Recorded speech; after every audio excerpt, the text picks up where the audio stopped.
Do Senhor vem a prosperidade e Ele também sustenta na adversidade. Para a meditação nessa manhã, eu peço que você abra sua Bíblia em Gênesis capítulo 41. Deixe aberto nesse capítulo, nós estaremos lendo primeiramente os versículos 1 a 13 e ao longo da mensagem leremos os demais versículos. Gênesis capítulo 41. O texto diz: Passados 2 anos completos, Faraó teve um sonho. Parecia-lhe achar-se ele de pé junto ao Nilo. Do rio subiam 7 vacas formosas à vista e gordas e pastavam no carriçal. Após elas subiam do rio outras 7 vacas, feias à vista e magras, e pararam junto às primeiras, na margem do rio. As vacas feias à vista e magras comiam as 7 formosas à vista e gordas. Então acordou Faraó. Tornando a dormir, sonhou outra vez. De uma só haste saíam 7 espigas cheias e boas, e após elas nasciam 7 espigas mirradas, crestadas do vento oriental. As espigas mirradas devoravam as 7 espigas grandes e cheias. Então acordou Faraó. Fora isto um sonho. De manhã, achando-se ele de espírito perturbado, mandou chamar todos os magos do Egito e todos os seus sábios, e lhes contou os sonhos, mas ninguém havia que lhos interpretasse. Então disse a Faraó o copeiro-chefe: Lembro-me hoje das minhas ofensas, estando Faraó muito indignado contra os seus servos, pondo-me sob prisão na casa do comandante da guarda, a mim e ao padeiro-chefe. Tivemos um sonho na mesma noite, eu e ele, sonhamos e cada sonho com a sua própria significação. Achava-se conosco um jovem hebreu, servo do comandante da guarda, contamos-lhes o nosso sonho, e ele nos interpretou, a cada um segundo o seu sonho. E como nos interpretou, assim mesmo se deu. Eu fui restituído ao meu cargo, o outro foi enforcado. Vamos orar mais uma vez. Senhor Deus, nós lemos a Tua palavra, Pai, e o Senhor já falou conosco por meio dela. Agora nós pedimos que o Senhor nos ilumine com o Teu Espírito Santo, a fim de que nós a compreendamos e que a Sua mensagem para a nossa vida seja aplicada e seja relevante esta manhã. É em nome de Jesus que nós oramos. Amém.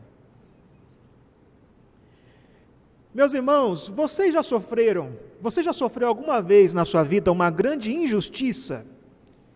Já pecaram contra você de um modo que lhe trouxe muito sofrimento? Fizeram maldades com você, cometeram violência contra você, de um modo que lhe fez sofrer. E se isso já te aconteceu, qual foi o pensamento que te consolou, que te dava alguma perspectiva de consolo nesse momento?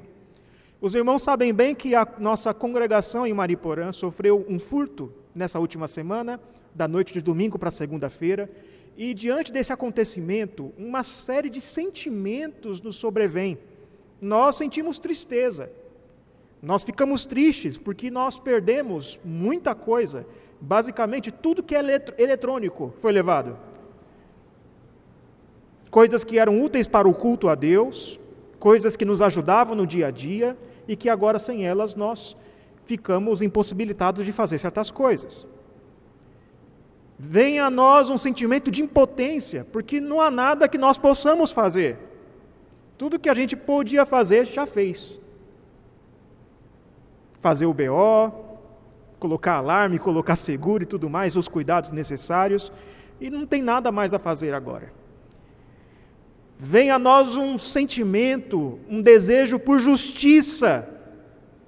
Nós queremos ver a justiça sendo feita. Queremos que os ladrões sejam pegos. Queremos que os nossos bens sejam restituídos. E muitas vezes, quando uma injustiça nos sobrevém, o pensamento que nos consola é essa ideia. É uma ideia de algum tipo de vitória, de algum tipo de compensação após o sofrimento. Queremos ver a justiça sendo feita, queremos ver aquele que sofreu sendo compensado de alguma maneira, queremos ver a vitória sobre o mal. E esse tipo de sentimento não é errado em si, porque na verdade foi Deus que colocou isso no coração do homem. E isso se dá porque um dia haverá vitória contra o mal. Um dia, aquele que é o único inocente que viveu nesse mundo, vai voltar e vai julgar o mundo inteiro. E ele terá vitória completa e repentina sobre o mal. E nós ansiamos por esse dia. E esse anseio se manifesta nesse desejo que nós temos no coração de ver o mocinho se dando bem e ver o bandido se dando mal. Mas esse desejo às vezes nos faz ler a história de José de um jeito um tanto quanto torto, um tanto quanto errado. Muitas vezes nós lemos o capítulo 41 de Gênesis como sendo a vitória de José. Veja, José sofreu muitas injustiças em sua vida. Ele sofreu a rejeição, sofreu violência da parte de seus irmãos, ele foi vendido escravo, levado para uma nação estrangeira, onde ele não conhecia o idioma, sendo escravizado ali. Depois ele foi acusado injustamente, acusado de algo que não fez, foi preso e esquecido na prisão por muitos anos. Quando ele foi levado para o Egito, ele tinha 17 anos. Ele estava no final da sua adolescência. E agora, no capítulo 41, José tem 30 anos. 13 anos de sua vida. Durante 13 anos ele foi esquecido. Desde que ele foi colocado no poço por seus irmãos. A sua vida não foi mais a mesma. E agora, no capítulo 41, José vai ser exaltado. Ele ascende ao poder. Ele recebe do próprio faraó a honra que lhe é devida. E muitas vezes as pessoas, nós quando lemos esse capítulo, sentimos uma coceirinha no coração até. Ah, se os irmãos de José pudessem ver esse momento. Ah, se aqueles que o humilharam pudessem vê-lo agora exaltado. A gente lê esse capítulo muitas vezes na perspectiva teológica daquela música. Quem te viu passar na prova e não te ajudou? A minha vitória tem sabor de mel. E de fato, aqui nesse capítulo, José chega ao topo do mundo. O Egito era a principal nação da época. O poder que ele recebeu era muito grande. E nós não devemos menosprezar isso. Mas o capítulo 41 de Gênesis não é o final da história de José. Tem mais 11 capítulos pela frente. Afinal, a história que está sendo contada aqui não é a história de José. Você já deve ter visto, ao longo dessa série em Gênesis, que o livro de Gênesis é dividido por várias gerações, pelas chamadas gerações. Nós vemos repetidas vezes no livro de Gênesis a expressão seguinte: esta é a geração de Adão, esta é a geração de Noé, ou então essa é a história de Adão, essa é a história de Noé, a história de Abraão, e depois vem um trecho de história. O termo hebraico que aparece aqui no livro de Gênesis é o termo Toledot, e esse termo marca as divisões no livro de Gênesis. Agora, se você olhar para que divisão nós estamos, em que momento nós estamos, você pega lá no capítulo 47, versículo 2, e lá vai estar escrito assim: esta é a história de Jacó. Então essa não é a história de José. Essa é a história de Jacó.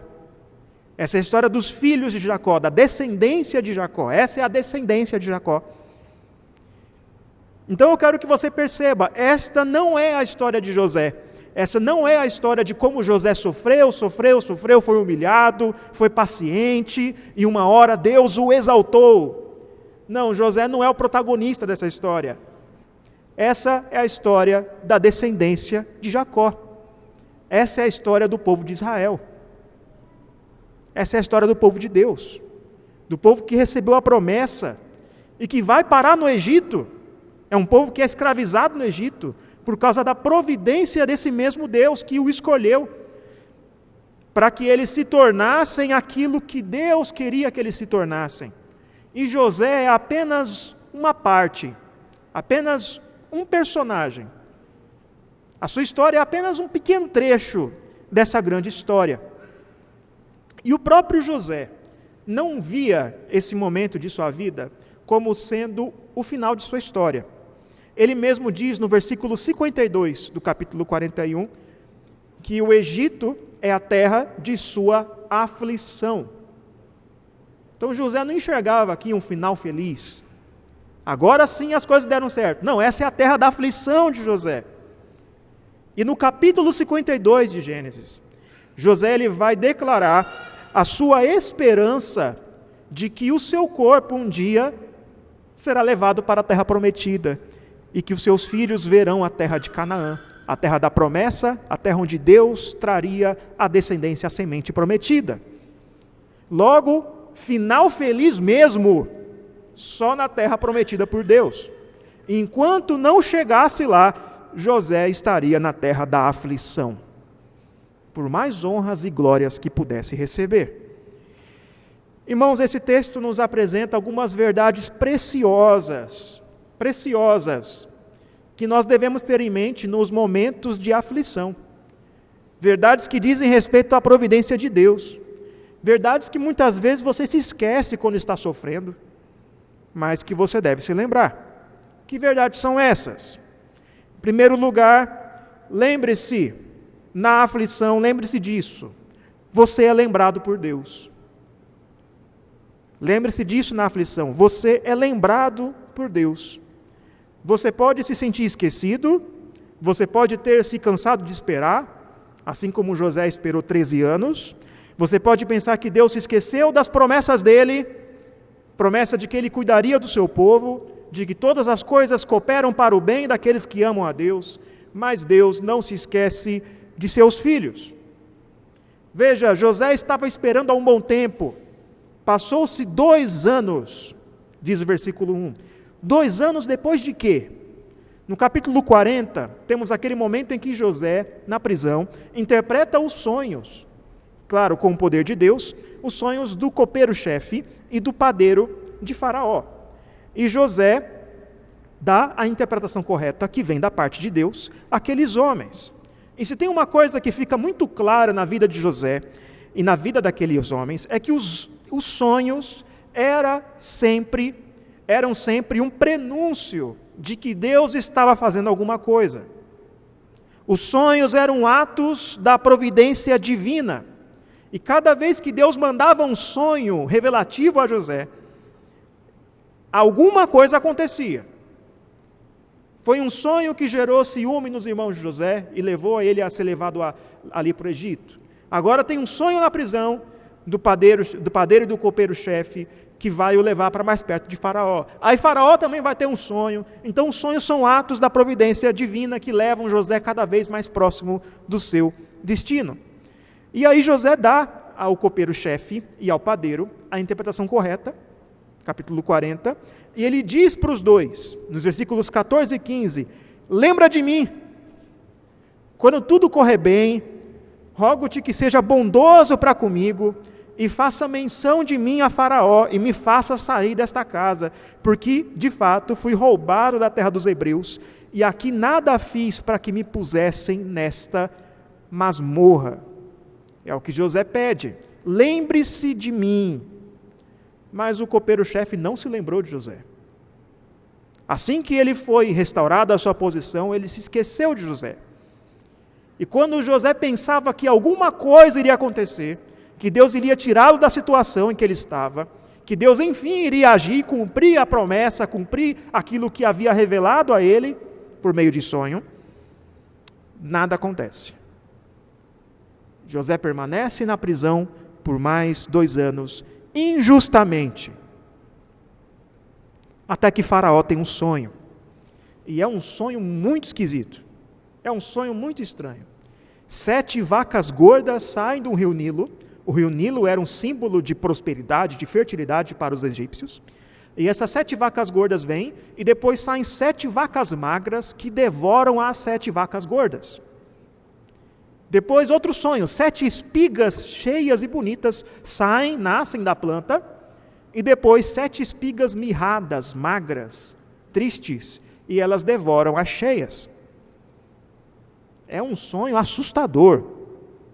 E não é à toa que Faraó acordou perturbado e manda chamar todos os sábios do Egito, assim como Nabucodonosor, no livro de Daniel, manda chamar todos os sábios, para que alguém lhe interpretasse o sonho. E os sábios do Egito eram conhecidos por sua habilidade de interpretar sonhos. Nas religiões egípcias, você tinha essa ideia de que sonhos podem ser revelações e ditos a respeito do futuro, mas eles tinham regras, eles tinham técnicas de interpretação, eles faziam exegese dos sonhos, porque criam que os sonhos revelavam o futuro, mas não conseguiram interpretar o sonho de Faraó. Porque só Deus pode interpretar a história que ele escreveu. Somente Deus dirige todas as coisas pela sua providência, e ninguém pode interpretar o que Deus fez, a não ser o próprio Deus.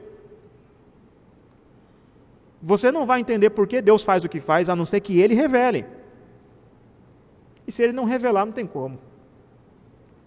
Então o copeiro se lembra de José. Versículos 9 a 13. Olha aí.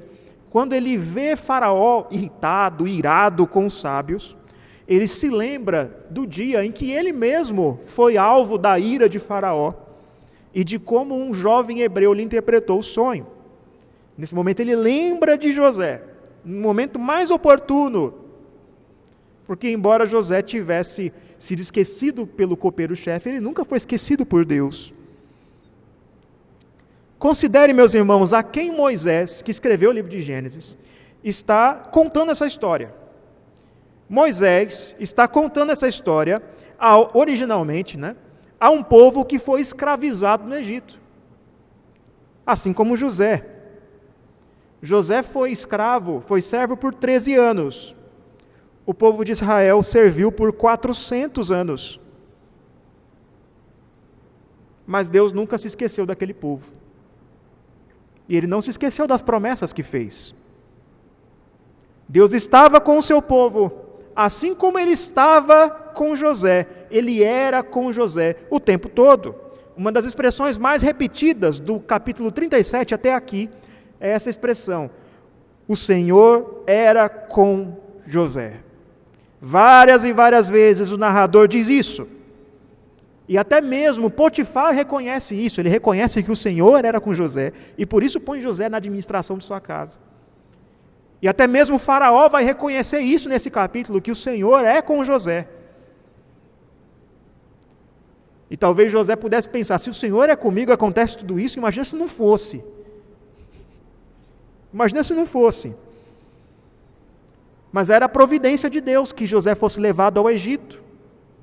Assim como era a providência de Deus que o povo de Israel fosse escravizado no Egito. Deus tinha um propósito nisso. E somente Deus podia tirá-los daquela situação, e Ele fez isso, no momento certo. Meu irmão, minha irmã, o fato de você passar por sofrimento, por tribulação nesse mundo, não significa que você foi esquecido por Deus. Os filhos de Deus passam por sofrimentos. E tanto o sofrimento quanto o livramento são atos da providência divina. Muitas vezes a gente pensa em providência divina quando Deus nos livra, não é verdade? Acontece ali um acidente de carro, um grande perigo no trânsito, e aí Deus te livra do perigo. Aí você fala, providência divina. Graças a Deus. Deus me livrou da doença, graças a Deus. Mas o sofrimento também é providência divina. E Ele usa até mesmo o sofrimento para levar a cabo o seu propósito. E qual era o propósito de Deus no sofrimento de José? Os capítulos seguintes mostram claramente que José sofreu para que o seu povo fosse livrado da fome. E Deus também tinha um propósito para a escravidão, para o serviço dos judeus, dos israelitas no Egito. Deus os manteve no Egito para que eles não se misturassem com os cananitas, para que aquela nação não fosse misturada para que não acontecesse um sincretismo religioso, para que fosse um povo santo separado para Deus. Os cananitas eram um povo muito receptivo a outros povos, que se misturavam bastante, que davam as suas filhas por esposa aos israelitas. Os egípcios não. Os egípcios não gostavam muito de misturar. E ali no Egito, aquele povo poderia crescer e se tornar um povo separado. Um povo não misturado com os ímpios, com os pagãos. E Deus usou o sofrimento para isso. Deus usa o sofrimento. E o maior sofrimento de todos, que foi necessário, foi o sofrimento de Jesus Cristo. Jesus sofreu para que aqueles que creem nele fossem livrados da morte eterna. E Jesus é um sacerdote compassivo, que se compadece de seus irmãos. Eles se compadecem dos filhos de seu Pai, dos filhos de Deus. Assim como José teve de aguardar e teve de sofrer bastante para a salvação do povo de Deus, Jesus também o fez. Então, quando estiver sofrendo, não murmure contra Deus. Lembre-se disso. Deus não se esquece de seus filhos. Em segundo lugar, quando você estiver aflito, lembre-se disto. A vitória não é aqui. A vitória não é neste mundo, não é nesta terra. Não se apegue a falsos finais felizes. Veja comigo os versículos 14 a 16 do texto. Vamos ler. Então Faraó mandou chamar a José, e o fizeram sair à pressa da masmorra. Ele se barbeou, mudou de roupa, e foi se apresentar a Faraó. E este lhe disse: tive um sonho, e não há quem o interprete. Ouvi dizer, porém, a teu respeito, que quando ouves um sonho, pode interpretá-lo. Respondeu-lhe José: não está isso em mim, mas Deus dará resposta favorável a Faraó. Então José aqui é tirado da masmorra. O Faraó chama José e ele é tirado às pressas da masmorra. E masmorra aqui é um termo que é usado para se referir à prisão de José, onde José estava. Mas algo muito interessante aqui é que o termo aqui traduzido por masmorra é o mesmo termo hebraico que lá no capítulo 37 é traduzido por poço. Então pensa no seguinte: desde que José foi colocado no poço, a sua vida não foi mais a mesma. Não estava mais junto de seu pai, não recebia mais o afeto de seu pai, não estava mais na terra da promessa, foi tirado dele tudo isso. E nesse momento, Faraó manda tirar José do poço. José sai da masmorra. Só que alguma coisa não está certa aqui. Ele foi tirado do poço, sim. Só que no país errado, não mais na terra prometida, mas numa terra distante. Foi tirado do poço pela pessoa errada, não pelo seu pai, não pelo seu irmão mais velho, mas por Faraó. Não era bem o final feliz que José estava esperando. Então Faraó pede que José lhe interprete os sonhos, pois ouviu falar que José pode interpretá-lo. E José não se aproveita da situação, dizendo: é mesmo, eu posso fazer isso, me contrate. Não, José diz: não está isso em mim, mas o Senhor dará resposta favorável. Mais uma vez ele reconhece: somente Deus pode revelar a sua vontade decretiva, aquilo que ele fará, aquilo que ele faz e o porquê. Se Deus não revelar, não tem como saber. Nem os sábios do Egito podem descobrir. Então Faraó conta o sonho a José, versículos 17 a 24. E nessa recontagem do sonho aqui, o Faraó ele dá ênfase nas coisas que mais lhe impressionou, que mais lhe impressionaram. E é interessante aqui que o que deixou Faraó inculcado com esse sonho não foi as vacas magras comerem, devorarem as vacas gordas, não foi as espigas mirradas devorarem as espigas cheias. O que deixou o Faraó muito surpreso é o fato dessas vacas magras serem tão magras. Ele diz aí, olha, eram tão magras, mas tão magras, que eu nunca vi assim na terra do Egito. Que a terra do Egito é uma terra cheia de prosperidade, cheia de fertilidade. Eu nunca vi vaca magra assim. Como é possível? Existe isso? E o que deixou ele surpreso foi que as vacas magras comiam as vacas gordas, você verá aí, e elas não engordavam. Elas continuavam magrinhas. Isso que deixou Faraó surpreso. A perspectiva, ele já tinha receio disso, de que o Egito pode não ser uma terra produtiva e fértil para sempre. O Egito sempre foi uma terra produtiva. Se você ler antes no livro de Gênesis, você vai ver que em outros momentos da história houve fome na região de Canaã e eles foram para o Egito. Que no Egito sempre tinha comida. Eles tinham um sistema de irrigação muito bem feito, eles tinham muitos rios, o rio Nilo ali, regando a região. E Faraó fica assustado com isso, com a possibilidade de pobreza. Então José interpreta o sonho de Faraó, versículos 25 a 32. E veja aí comigo o verso 25, o que diz. Então lhe respondeu José: o sonho de Faraó é apenas um. Os dois sonhos são um sonho só, na verdade. Tem um significado só. Deus manifestou a Faraó o que há de fazer. Novamente a providência de Deus. Deus manifestou, ele revelou o que ele vai fazer. E aqui José usa uma linguagem ao explicar o sonho, que é uma prefiguração daquilo que será a linguagem dos profetas. E o que José explica para Faraó é: virão 7 anos de fartura e depois 7 anos de escassez. E isso é algo certo, isso vai acontecer. É o que ele diz no verso 32, veja aí comigo. O sonho de Faraó foi dúplice, porque a coisa é estabelecida por Deus, e Deus se apressa a fazê-la.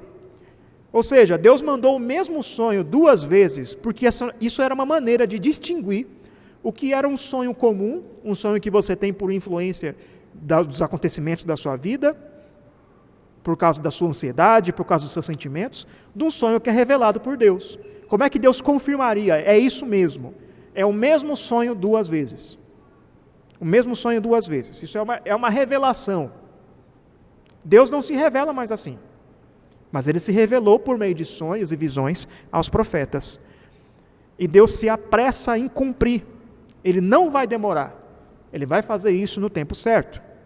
E diante dessa revelação de Deus, Faraó tem de cumprir certas instruções. É o que José diz aqui nos versos 33 a 36. Ele deve colocar um homem sábio sobre a terra do Egito. Um homem que ouça a palavra de Deus, que ouça o que Deus revelou e que haja de acordo. Um homem que ajunte no tempo da fartura para que haja mantimento no tempo da escassez. E Faraó ouve o conselho de José e decide colocar o próprio José como governador no Egito. Veja o que ele diz nos versos 39 e 40. Olha aí. Depois disse Faraó a José: visto que Deus te fez saber tudo isto, ninguém há tão ajuizado e sábio como tu. Administrarás a minha casa, e a tua palavra obedecerá todo o meu povo. Somente no trono eu serei maior do que tu.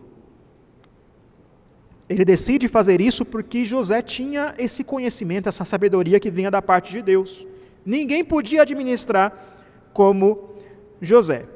E talvez aqui nós poderíamos fazer aplicações dizendo que o crente, ele deve se envolver no mundo, deve trabalhar, deve ser sábio, trazer a sabedoria da palavra de Deus, e tudo isso é verdade. Mas não é esse o ponto do texto. Porque olha só, Faraó decide honrar José. Então ele faz o quê? Ele põe um anel na mão de José, ele faz José vestir roupas finas, roupas de linho fino, e dá joias, e faz com que ele suba num carro, e toda a população do Egito se incline diante de José. E ainda dá a José uma esposa, que é filha de um sacerdote pagão, uma estrangeira. Eu quero que você perceba aqui certos paralelos. Algo que o pai de José, Jacó, fazia e que criou muito ciúme nos seus irmãos, foi dar a José uma roupa diferente. José tinha uma capa, tinha uma roupa especial que vinha da parte do seu pai, que era uma honra maior dada a José, e que deixava os irmãos de José com muito ciúme, porque Jacó amava mais a José. E Jacó dava tarefas a José, tarefas especiais, tal como ficar de olho nos seus irmãos, para prestar relatórios, tarefas as quais José cumpria com muito rigor. E José teve certa vez um sonho, e esse sonho significava que um dia os seus irmãos e os seus pais ainda se prostrariam diante dele. Mas veja agora, José estava sendo honrado, ele recebia roupas finas, anel e joias, mas não por seu pai, e sim de Faraó. Ele recebeu uma tarefa especial, só que quem deu essa tarefa não foi seu pai, foi Faraó. E diante de José se prostraram, não a sua família, ainda não era aquele sonho, mas toda a terra do Egito, os súditos de Faraó. E além disso, José teve o seu nome mudado para o nome egípcio e casou-se com uma mulher egípcia. O que Deus proíbe expressamente que os israelitas fizessem, casar com cananeias e tudo mais. Ele casou-se com uma mulher pagã. A sua identidade judaica estava quase que toda apagada, a sua identidade hebraica. Esse não é exatamente o cumprimento do sonho de José. Esse não é o final da história. E isso nos deixa claro que nem tudo aqui nesse texto é vitória, meus irmãos. Ele recebeu uma grande honra e poder, sim. José tornou-se o governante da maior nação do mundo na época. Ganhou um poder comparável ao de Daniel na Babilônia, ou a de Mordecai na Pérsia, no livro de Esther.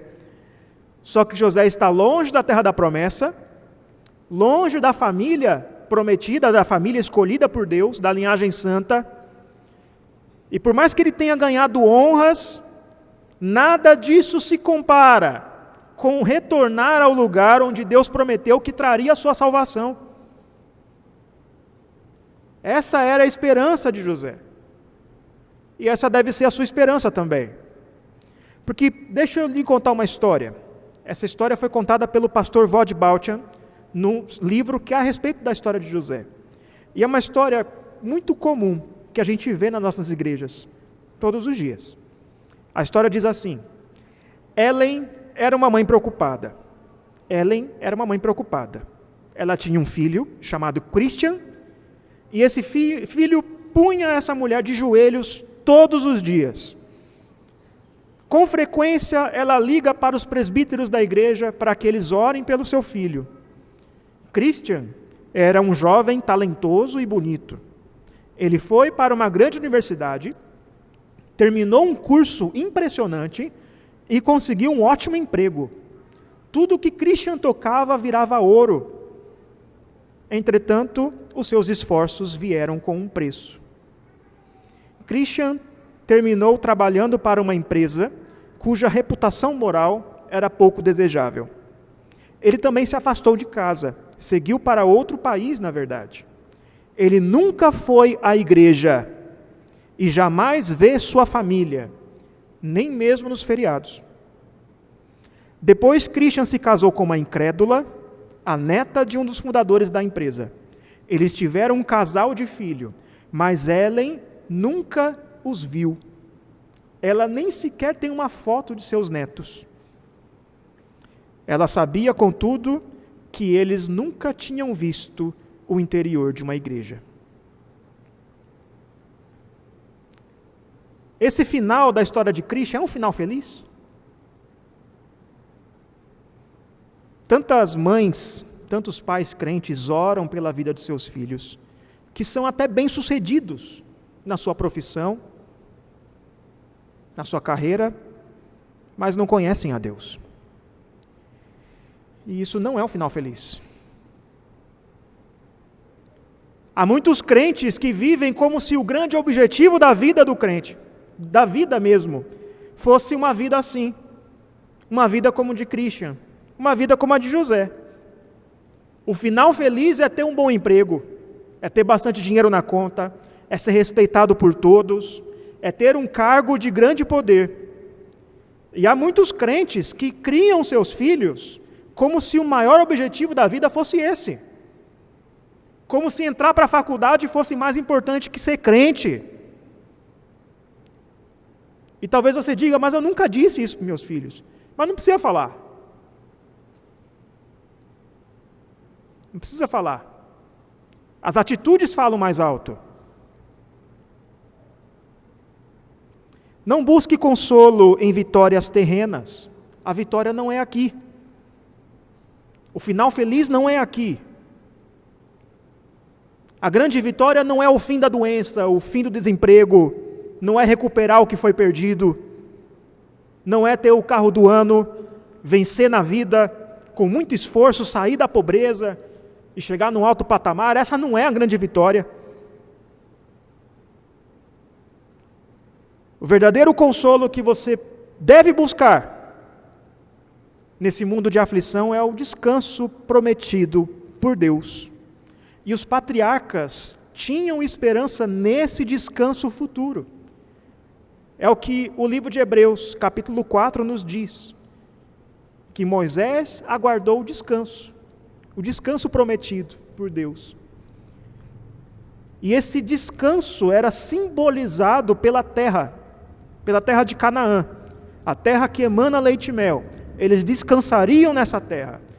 Só que a terra era só uma sombra do verdadeiro descanso. Porque quando eles chegam na terra, ainda não tem descanso. E eles têm de descansar a cada 7 dias. Todo sábado eles descansavam, aguardando um descanso futuro. E Josué diz que ainda há um descanso para o povo de Deus. O verdadeiro descanso é aquele que só Jesus traz. É o descanso das obras. É o descanso para os cansados e abatidos que se dirigem a Jesus. O descanso do crente é o descanso futuro. O descanso que virá na consumação, quando céus e terra forem renovados e não houver mais tristeza. Esse é o descanso que nos consola. Esse era o consolo de José. Ele aguardava a sua volta à terra prometida.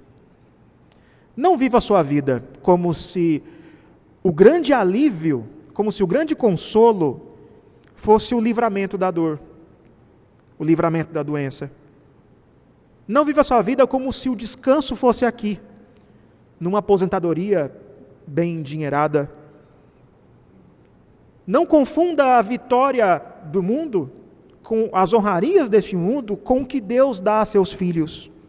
Se porventura Deus te der um lugar de honra aqui nesse mundo, é porque Ele quis.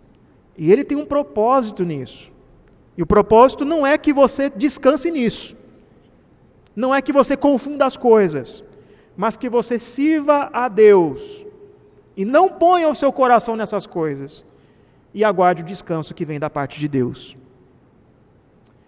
Em terceiro lugar, quando aflito, lembre-se, há consolo em meio à aflição.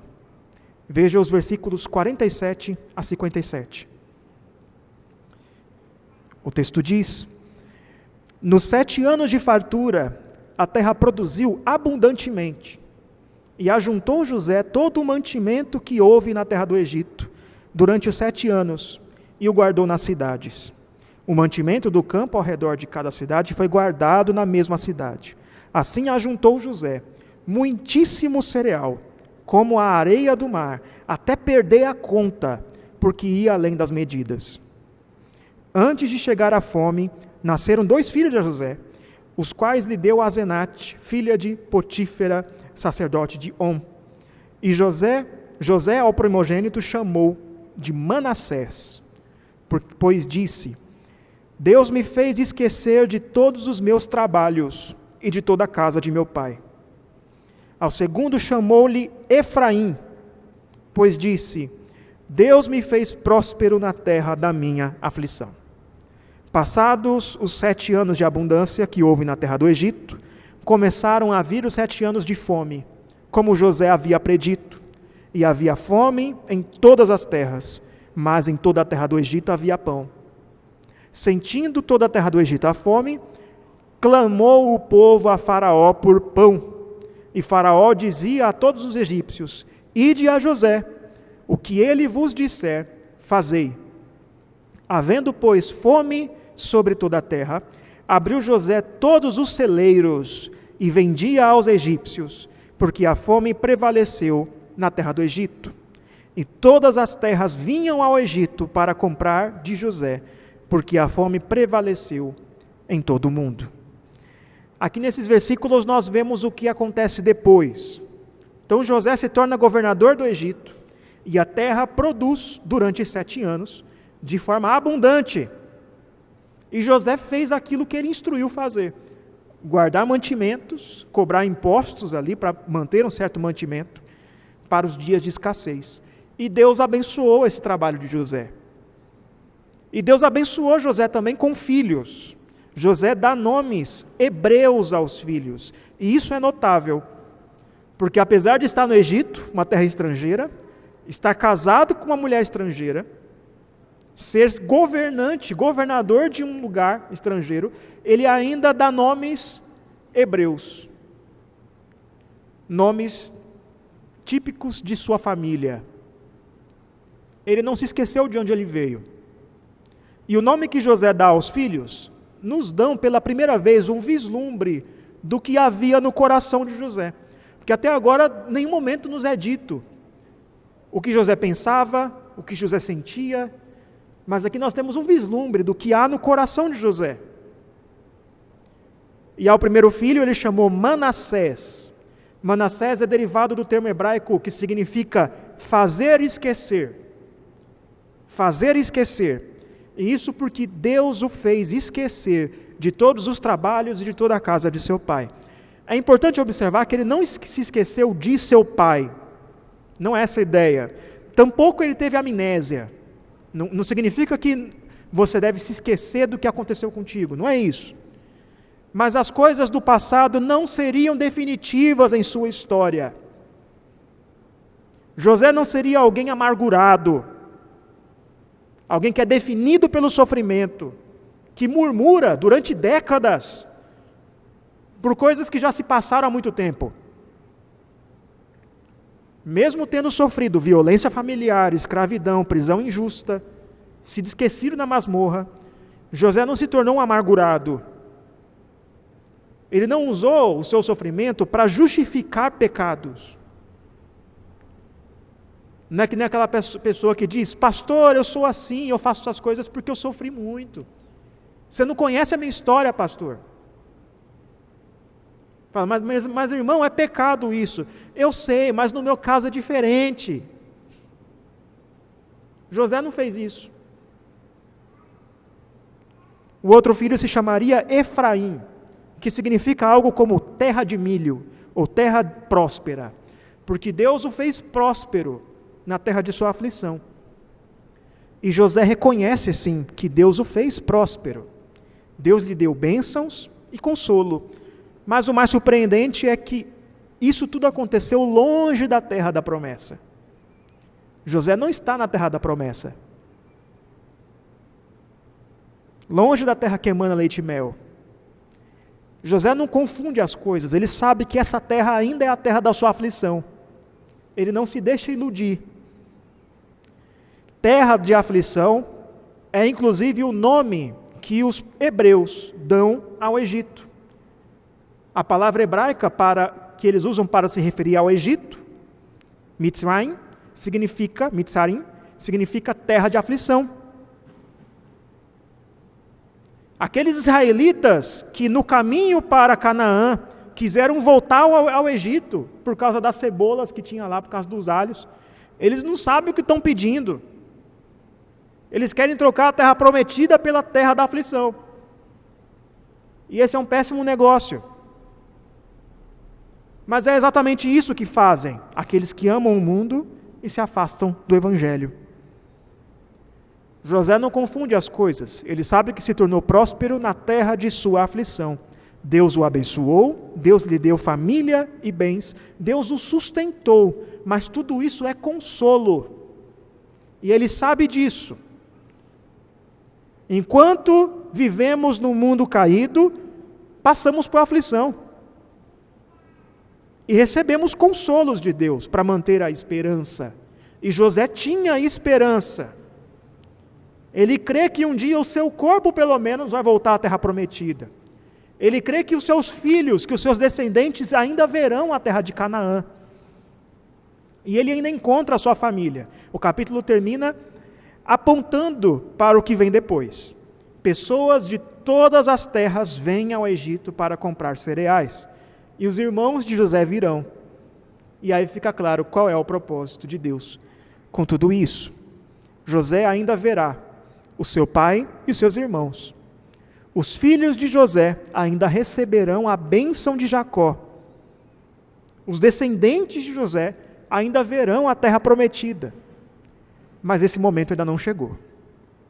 Até lá, ele se alegra com as bênçãos consoladoras que vêm da parte de Deus. Do mesmo modo, meus irmãos, vocês não devem ser definidos pelo seu passado. Você não deve usar o seu passado para justificar seus pecados e erros atuais. Você não é responsável pelo que fazem com você, pela maldade que fazem com você, mas você é responsável pela maneira que você responde a ela. E tem gente que guarda amargura, tem gente que guarda desejo de vingança. Busque ler a sua história à luz da providência de Deus. Ele tem um propósito para o seu sofrimento. Ele não abandona os seus filhos em meio ao sofrimento. E Ele enviou Jesus Cristo para sofrer, para salvar aqueles que creem em seu nome.